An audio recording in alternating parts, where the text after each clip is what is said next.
Greetings, everyone, and welcome to Timey-Wimey Tuesday and the next exciting episode of the Doctor Who DVD Disambiguation. This time around, we're focusing on 1983, Season 20. Yes, the epic 20th anniversary season of Doctor Who. And boy, they just pulled out all the stops for this one, man. They didn't hold anything back. I would even go so far as to say the 20th anniversary celebration was the biggest anniversary celebration ever for Doctor Who. I think it has yet to be topped. Yeah, there was a lot of stuff for the 50th anniversary, but honestly, in terms of, I don't know, it feels like the 50th anniversary should have been a lot bigger than it was. I mean, we got some pretty cool stuff. You know, the Day of the Doctor special was cool and all, but overall, it just felt like it was more focused on the new series rather than the whole of the series. I mean, 50 years, not just the past 8 at the time, or 7 at the time. It should have been more focused on the other 43 as well. I don't know. But that's another story for another time. We're talking about the 20th anniversary. Now, this was an anniversary year done right. I mean, there was just so much stuff coming out. There was books. There was like retrospectives. There was documentaries.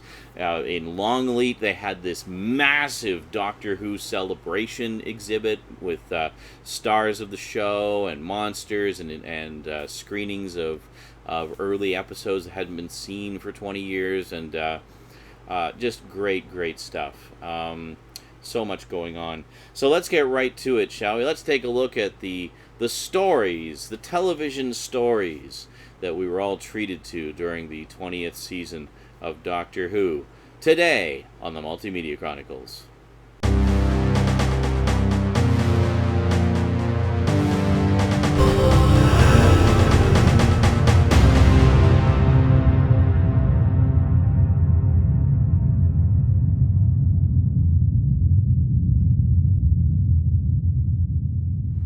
Welcome back. Okay, so without any further ado, let's start with the season premiere. With this god-awful pink cover, we have Ark of Infinity. Yes, which actually is a nice little callback to the 10th anniversary story, The Three Doctors. Because in The Three Doctors, we met the Renegade Time Lord and one of the Time Lords responsible for the creation of time travel and everything, Omega.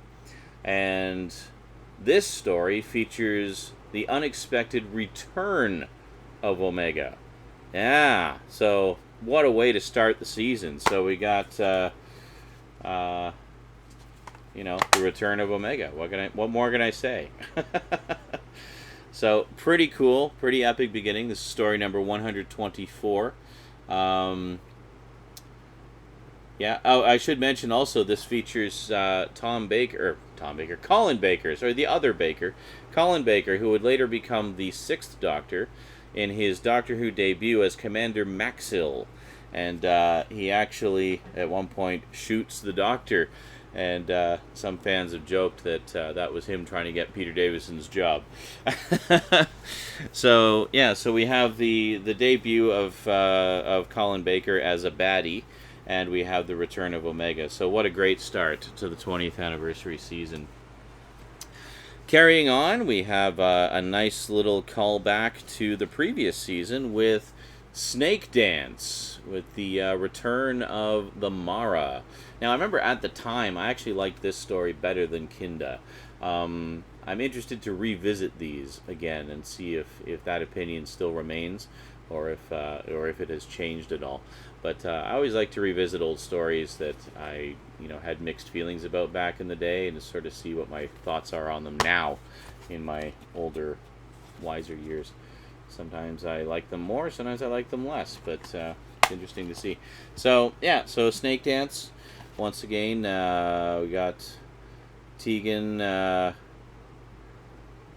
Tegan's actually been haunted by dreams, funny enough, since her last experience with the Mara. So this is their, essentially their final confrontation with the Mara. It never came back again, but I believe the Mara did return in some, secondary material, like some audio adventures or some books and things like that. Next up, boy, we do love our trilogies, don't we? Next up, we have the Black Guardian trilogy. Yeah, so stories 126, 127, and 128. Very cool stuff. So this is just a box containing the 3 stories, so we'll just pull them out individually. I believe you can buy these individually as well. You don't necessarily have to get the whole box set. But why would you do that? The box set is such a better value. So first up, we have Mawdryn Undead. Now this features the return of the Black Guardian, who has decided that he doesn't like how the Doctor's been interfering with his plans, such as the Key to Time saga, which we looked at a few seasons ago. And he recruits Turlo, who is, at first you think he's just a young lad young man at boarding school, private school, but he's actually not. He's from somewhere other than Earth. And the Black Guardian kind of makes a deal with him, says, well, if you kill the Doctor, I'll help you get back to your people and recover your memories and blah, blah, blah. Of course, the Black Guardian is just BSing him. He just wants him to kill the Doctor. But so this is the beginning of an epic saga in which Turlo, the young man in question, is recruited by the Black Guardian as part of his plan to destroy the Doctor. This also features the return of the Brigadier. The first time we've seen the Brigadier in years. I don't think we'd actually seen him since Terror of the Zygons way back in season 13. So it would have been 7 years since we'd seen the Brig on screen. So very, very cool. And this is also a time travel story. So we see the Brigadier circa 1983 and the Brigadier circa 1973. Yeah, pretty cool. And this is also a significant story in that it gets into the whole thing of why a future self should never meet up with a past self. And that's a theme that has been explored numerous times over the course of the series, but this is one of the first ones, anyway, that explores that in depth. Next up, we have the second part of the trilogy with Terminus. Yes, Terminus, basically space leprosy. This one, honestly, I revisited this when I picked up the box set. And I remembered finding this really dull when I was a kid. And to be honest, it is a pretty slow-moving one. I did enjoy it more now than I think I did back in the day. It's okay. It has some good atmosphere and whatnot, but not one of the stronger points for the series. But, whatever. It's the middle of the trilogy. And sadly, this one also marks the final appearance of Nyssa. Yes, Nyssa departs in this one, so then the TARDIS crew is just Turlo and Tegan. And I guess those of you who are paying attention will now know who died in Earthshock, but you probably all knew that anyway. I'm terribly sorry. It's kind of hard to talk about these things without a few spoilers creeping in, but my apologies. Anyway, next up we have this is definitely a huge fan favorite, and I can easily see why. I just rewatched this one recently. We have story number 128, Enlightenment, which concludes the Black Guardian trilogy and the culmination of his plan and Turlo's involvement with that, and how that all turns out. So yeah, this is really good. Basically, an intergalactic race between giant ships that look like seafaring ships, but they're actually spaceships that are designed to look like that. So it's essentially these eternal beings who like to have these space races, and what they do is that part of the rules is they have to sort of pick an era and have their ships look like ships from that era, like an Earth era. And then crew the ships with actual people from those time periods. So they actually lift people out of time and crew the ships with those people and have them run it, and basically sort of drug them and hypnotize them to think that they're on Earth on an actual ship. And that's the rules. And so you've got ships from all different eras. You got like pirate ships and early English Navy ships, and you got Viking ships and all these things in space, having this all or nothing race. And and it's really cool. It's actually a really good story. It's got some really terrific model work in it as well, especially for the era.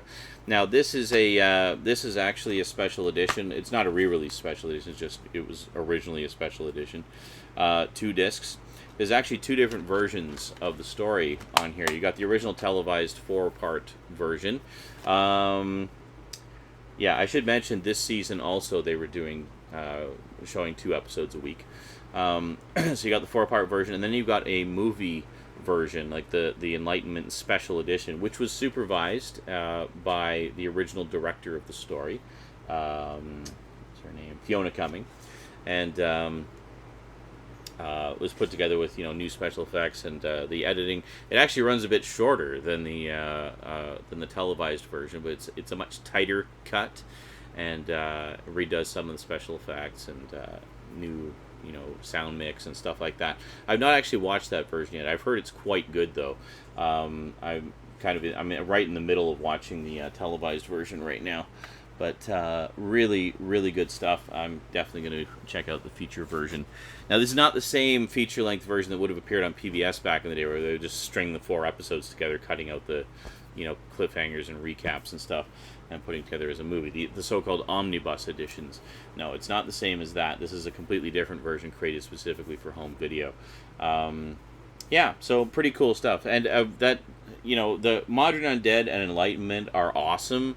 They're great beginning and ending chapters to the trilogy. It's a shame that Terminus kind of drags it down a little bit in the middle, but I don't think Terminus is as bad as a lot of fans make it out to be. Yes, it's a very slow moving story, but it's got its moments. As I say, it's got some great atmosphere. It's got a great monster in it, and and certain aspects of the story I think are quite good. I think it's a solid story.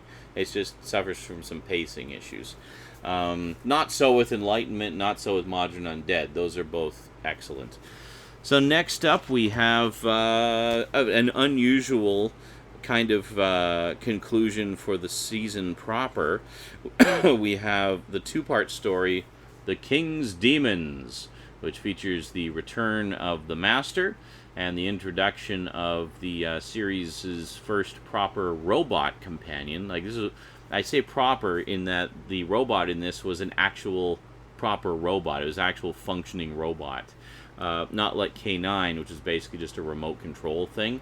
So this features a robot named Chameleon, who is a robot that can take on different forms. And the thing about this robot is it wasn't remote controlled like K9. It was actual proper robot where you would have to use a computer to program in movements and whatnot. So you'd have to write a program in order to control the robot. And so the idea was, cool, we'll have a real robot on the crew. The problem was the robot was so complicated to program, and only the original creator knew how to program it. And I believe he passed away, or was otherwise unavailable for quite some time. So we didn't see. So Chameleon joins the TARDIS crew, and then we don't see him again for ever. He appears, I think, one more time in the entire series, and that was it. We never see him again. But anyway, so this introduces Chameleon. Honestly, this is kind of a weak story, but it's only 2 episodes, so whatever, you get through it quickly. But it's cool just to see the Master again and to see Chameleon, of course, and it's got some weirdness going on there. So that was sort of the end of the series, the season proper, and then it took a break for a few months, and then came back in November, because November, of course, was the actual month of the 20th anniversary, and we had an epic 90-minute long special, The 5 Doctors. Yes. Now this is the 25th anniversary edition of the 20th anniversary special. So it's the anniversary of the anniversary. So I guess this would have been the 45th anniversary of the of Doctor Who that this originally came out. But this is the special edition, which includes the original televised version and the 1983 and 1995 version. So for VHS, back in 1995, they actually did a special edition version of the Five Doctors, which there's actually been 3 versions of the Five Doctors that has appeared on home video. There was the original VHS release, which for whatever reason cut some material out that was in the original televised version. Then they released a special edition version, which reincorporated much of that material and added a bunch of additional footage that was not in the televised version. It was like an extended cut. Plus they redid a bunch of the sound effects. Plus they remixed all the audio in stereo, which was pretty cool. So that was the version that originally appeared on DVD. I'll just show you here. This was the original Region 1 DVD release. And being the big 20th anniversary special, it was kind of light on extras. It had a terrific commentary track by writer Terrence Dicks and the Fifth Doctor himself, Peter Davison. Just a hilarious and very informative and very honest commentary track. I definitely recommend listening to that. So then they released this version, which includes the special edition version, the 1995 version. And for the first time on home video ever, it also includes the original televised version from 1983. So we actually get the full version. Now, this was later divided up into a 4-part story for rebroadcast later. But this presents it in its intended form, which is as just a single 90-minute long special. And, yeah. And when I actually introduced Rosie, my little girl, to this, when she was, I guess, 6... this was the first Doctor Who story we watched together. It can be a little confusing, but I kind of explained things as it went. I said, yeah, there's a lot of different Doctors, and he regenerates and blah, blah, blah, blah. I just kind of explained the basics of the concept, and she got it. Like, she got it right away. So we watched this just kind of as a crash course in Doctor Who. So it introduces a lot of the monsters, and some monsters that only appeared in this special, such as the Rastan Warrior robot. And it's just a really fun story. I've always really loved this. I've enjoyed it immensely. Before I actually saw the televised special, I had the novel. Well, I still have the novel. And I actually read the novel. Because as I mentioned before, it was often a long time before we would actually get the episodes over here. So I just couldn't wait. I had to experience this story in some way. So I actually read the novel before I saw the special. But this is great. I mean, it's got a whole ton of extras on here. Like, this is definitely the one to get. It also has, I mentioned it has like a big hour-long documentary all about the 20th anniversary celebrations going on. I think it's got some clips from the Long Leap convention in there, and everything. But just a fantastic special. Now, this is an anniversary special done right. Now, I mentioned back when we were talking about season 17 with Shada, how Shada, was incomplete, and they used some of the location footage in the Five Doctors. Well, there you go. That's where it was used.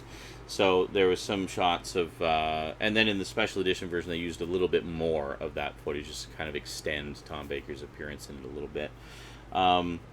So the way it plays out in the story is he gets, there's basically some mysterious force is lifting the various Doctors out of their time streams and placing them in the death zone on Gallifrey to play the game of Rassilon for some nefarious purpose that will be revealed later in the story, obviously.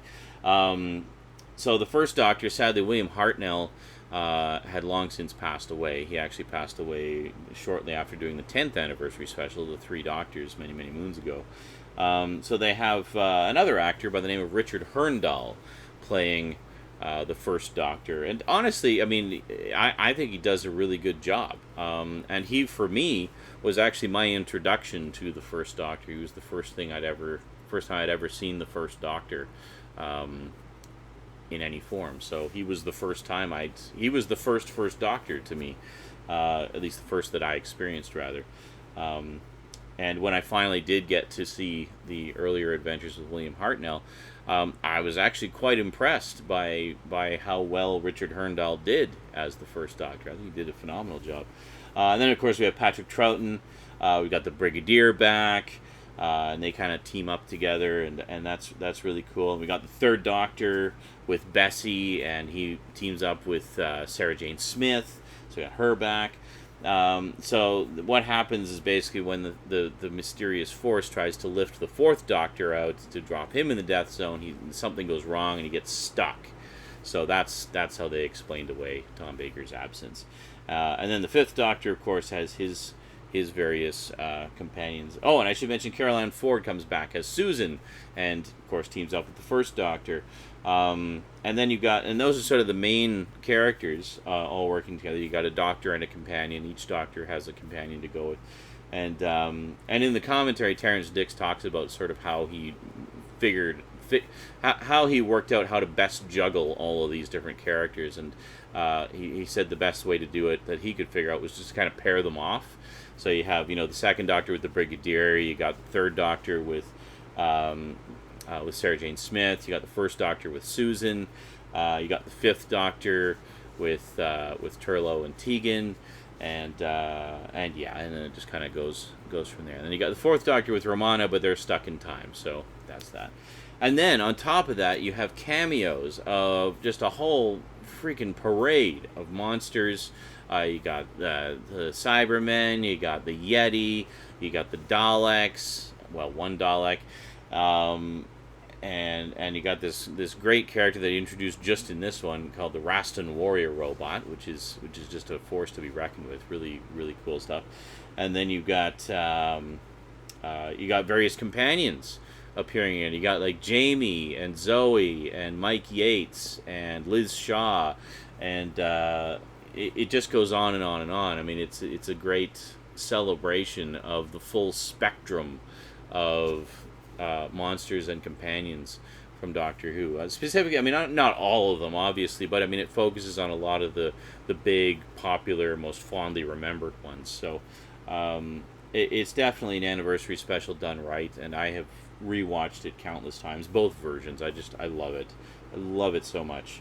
And it just gets better and better every time I watch it. Every time I watch it, it's one of those things that being a huge fan of all the various permutations of the series over the years, watching the Five Doctors, every single time I just sit there with a big goofy grin on my face, because it's just 90 minutes of pure fan service done by the people who did the show and made you a fan in the first place, and it's wonderful. It's just wonderful. Alrighty, well, that is it for season 20, the epic 20th anniversary season of Doctor Who. Definitely some good stuff. Just great stuff. And the next season would kind of continue the celebrations with the return of some favorite monsters, but we'll get into that next time. Alright, that is it from me to you for now, so I'd just like to take a quick moment to thank my Patreon sponsors. Thank you, Patreon sponsors. You are awesome. Big extra special super duper thanks to my two highest level sponsors, namely Kyle Pellegrini and Get Your Gorgeous On, the awesome EMAG, maintained and written by the equally awesome duo of Michelle O'Toole and Simon Hedger, and also big thanks to everybody else who contributes as well. So please do consider becoming a Patreon sponsor, because every little bit helps and allows me to do more and more stuff like this. So thank you very much. Alrighty, that is it for me to you for now, so until next time, thanks for watching, and sayonara.